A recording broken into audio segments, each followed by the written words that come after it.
Hey y'all. Hey. Welcome to the Flip Flop Barnyard. I'm Jenna. I'm Derek. And if you're new here, welcome. We haven't put a video out in a long time, so if you're not new, hi again. Howdy. It's been a while. It's been a while. And whether you're new or you've been here for a while, you haven't met Symphony unless you've seen on my social media. But this is Symphony. She's our new family milk cow. She is a brown Swiss, and we are really excited about her, and you'll be seeing a lot of her, and we'll talk a lot about her, I'm sure, in upcoming videos. We still have Cookie over there, our Jersey. She is on her way to 11 years old this year. She's not bred. We're gonna breed her back soon. She's not in milk, so we can't count on her for milk right now, but so if you ever wondered, or you're wondering why we are the Flip Flop Barnyard, yeah, this is me traipsing through a cow field in my flip flops. Freshly cleared pasture, I might add, with lots of briars and stuff in it. Lots of cow poop. So I have 3 pairs of shoes. I have a pair of farm boots, a pair of going out tennis shoes. They're not really that nice, but they're going out tennis shoes, and then my nice flip flops. And all 3 of them currently have cow poop on them. Is what it is. So this is Elsie. She is a wonderful cow, but she won't let me pet her. She comes in and we can milk her, but she's pretty much in the stand. It's all business. She's not like a pet, go lead her around. She's not mean or anything. She won't hurt me. She just will like move away, and I want you guys to be able to see her, so I'm not going to get much closer. But she is literally about to drop a calf. I was hoping yesterday she was in labor. She's kind of acting a little, closer, but she is not yet in labor. But any moment she's going to drop us a calf, and then we will be milking her. So we'll be getting milk from her and from Symphony. And she is a A2A2 grass-fed genetics Jersey, like legit grass-fed genetics.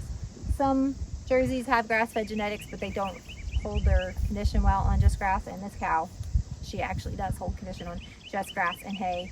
And like we do fermented chopped alfalfa when we milk for her, and she does great on it. But anyway, we are like, release the hostage, because she is not giving us this baby yet. It'll come in time, but we are ready. All right, so the last video we put up was our house tour. Yay. We've been in our house now for 5 months. Oh yeah, let's see. 5.5 months. There's our house. On the porch because we live there. So, but since the last video, we have been getting things set up and organized, settling in, getting things, the farm set up kind of, and homesteading wise. Yeah. So I guess we can go show you. I don't think you all have seen our goats yet. Our goats. We talked about getting goats, I think, in some of the videos. I'm not even sure if you guys knew we were getting goats, but we've got goats again. There's just a lot going on. We've built a milking barn, which turned into a goat barn. Now it's a goat/milking barn. It's going to be a goat. Aren't in milk yet, but they will be in a few weeks. Yeah, so it's going to be a goat barn again soon. Yeah. After I build a goat barn. I mean, it'll be a milking barn soon. After I build solely a milking barn. A goat barn, yes. You got it. Go ahead. If it involves chickens, count me in. I have a problem. It's a good problem. It's not really a problem for me. It might be a problem for other people, but I get a lot. I like chickens. I have a lot of chickens. I didn't have a lot of chickens, and now I do. We had a lot before, but we were kind of down to only 14. And I was like, this is a problem. So there are 16 plus 2 turkeys here. And then we have another coop that's got 24 chickens and 3 turkeys, I think. Yeah, they're in the ugly egg mobile. Yeah. And I'm getting 40 hatching eggs for New Hampshire Reds. We're going to try them out as a dual purpose meat bird and egg layer from my friend Courtney at Highway Homestead this weekend. So hopefully we have a really good hatch rate. And we also have 100 meat chicks on order, Cornish cross. So I'm also still looking for some cream leg bars, some Bielefielders. I don't know how to say it. Bielefielder. I really want a Bielefielder rooster because that's what our Luigi was. And if you watch our channel for a while, you will remember Luigi, and he was the prettiest and best rooster in the world. And I want some frizzles because the kids love the frizzles, the bantam curly feathered things. And some Marins. I would like some Marins just for some dark eggs. I have some wall bars in the other coop. And they lay pretty dark eggs, but not quite as dark as the Marins. And I just want some kind of Marins eggs, just because I love chickens and I'm allergic to eggs. So there's this thing and it's like homestead math, like chicken math, goat math. And the way that works is like I had 14 chickens and I was gonna get like a dozen more, and now I got 43 more. Something like, well, 37 or 38 and 5 turkeys. So whatever. I was getting 3 goats. Actually, I was getting 2 goats, then it was 3 goats, and now I have 6 goats. And 3 of them are gonna kid at the end of the month. 3 of them. So those 2 laying down there, and this lady right here. This is Lucy. And back here, the white one laying in the corner, that is Rarity. And the one in front is Twilight Sparkle. I got them from my friend, again, Courtney, in Highway Homestead. She lives in Tennessee. And yes, these goats are named after My Little Ponies, moms of little girls. You might recognize those names. So I have these 3. Those were the ones that I was planning on getting, and they're going to be kidding at the end of the month, and we'll be milking them. One of our children cannot tolerate cow's milk at all and can only tolerate goat's milk. So we've been getting goat's milk from a friend until we can get the milk ourselves, and so that was the reason we were getting goats again, plus I just really love goats. And then this goat back here, she's got to rearrange this, but she actually has her udder's kind of blown, but she's older. She was actually born on our farm in Florida back when we lived in Florida, and we sold her to a friend here in Virginia, and she was getting out of goats and only had 2 left, which was Rosemary. And then right here, she's had a lot of names. We think her name is Sage now, but anyway, this one is her daughter.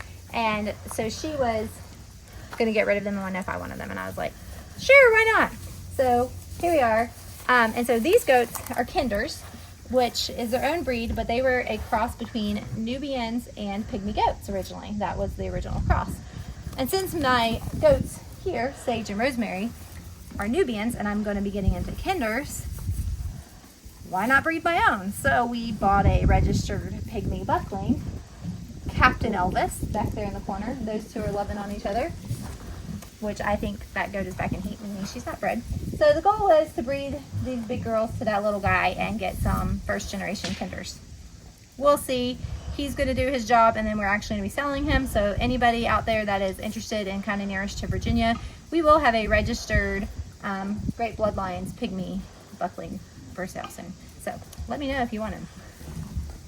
I'm here in the milking parlor with my trusty livestock guardian dog, Gabriel. Gabriel originally was with goats, and then we didn't have goats for a while because, ironically enough, the child that can drink and consume goat dairy is allergic to goat hair. So we actually got rid of goats a long time ago because she could no longer touch them without reacting. And then we found out she could actually do their milk, so we ended up getting goats back. So he was sad. He was with chickens and did great, but you could tell he misses goats. And since he's been in with the goats, look how happy he is. We're so happy. Anyway, that's beside the point. This is our milking setup as of right now. We have this sort of a stanchion. We just hook Symphony up. She's the only one in milk right now over here. And we have a feed pan for her, and she comes in and eats. And we have a machine and the actual vacuum machine. The vacuum pump. Vacuum pump. Yep. Is in the other part of this barn. This is a shed over here, and it's in there, and we have feed and everything in there. And then this is the hose, and we hang it up here, and so we bring the milk machine. After it's been sanitized, we bring the actual machine out, and we hook it up, and we set it here, and we milk cow right there. But we have a nice switch that switches it on, switches it off. And then there come lights in here, so when it's dark, we can see.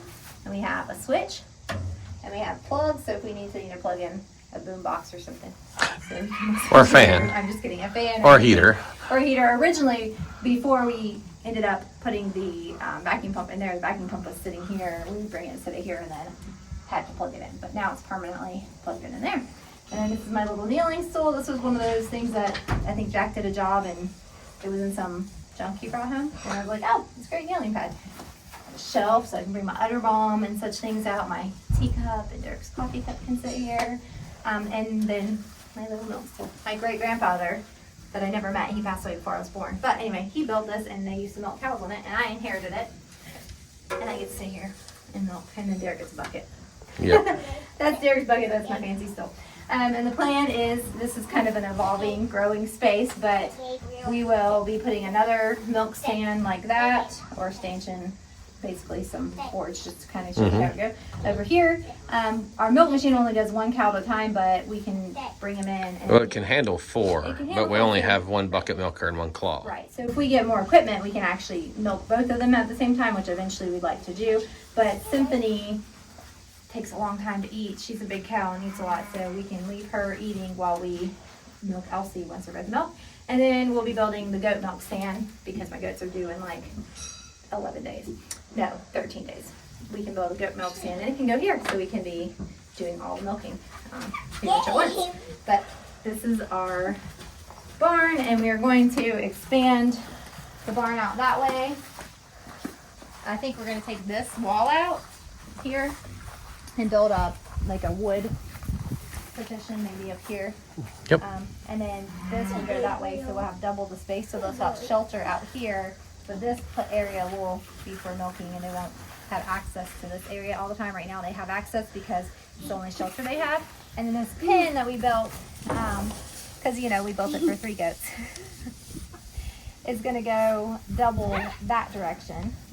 And then we also have electric netting, so we're going to be moving the goats over time throughout the woods and things like that. But right now we have them right here. That is the plan. We have pigs over here, but literally are moving them today to another area. We have a lot of pigs, but yeah. The weaning pigs, the ones pigs we just weaned. They're only a few months old, and they've been weaned recently, and they're going to go in. We have 3 more that are 6 months old. I think so. 6 months, and they're so the weaned pigs are going to go in with the other pigs for now.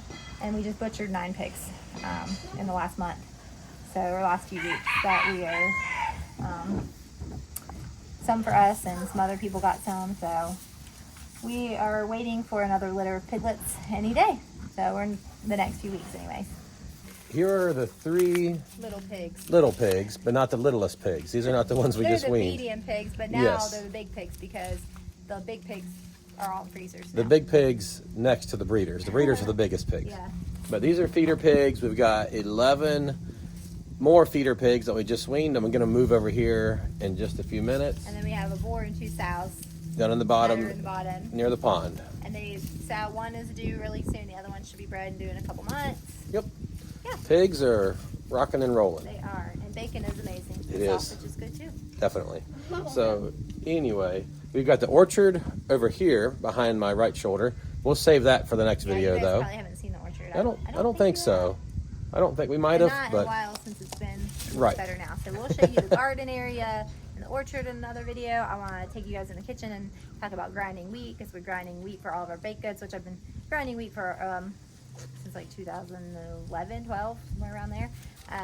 And what else? Oh, and I'm making a lot of dairy. I've actually been making Yes. hard cheese, and I'm She excited has. to show you guys. yes. So anyway, we have a lot of exciting things happening on our homestead.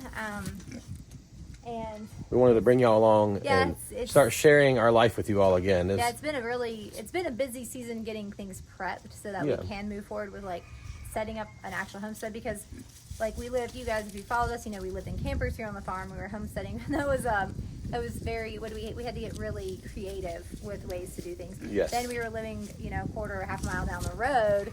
And I was pregnant and had the baby, so I honestly wasn't super involved up here, other than last summer. The garden was basically all I was involved in last year as far as homesteading stuff goes. But being here and living here, we can all like get back into the teamwork makes the dream work and go down on the homestead, which is our heart and our goal.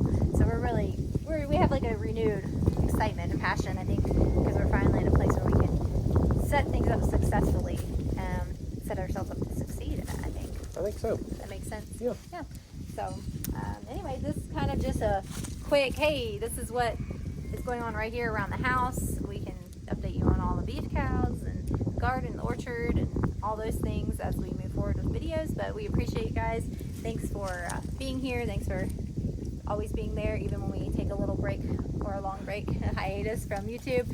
And if you're new, we are excited for you to come along for the ride with us. And yep, please let us know what you think. Comment below, like this video, subscribe, and we'll catch you guys on the next one. We'll see y'all later.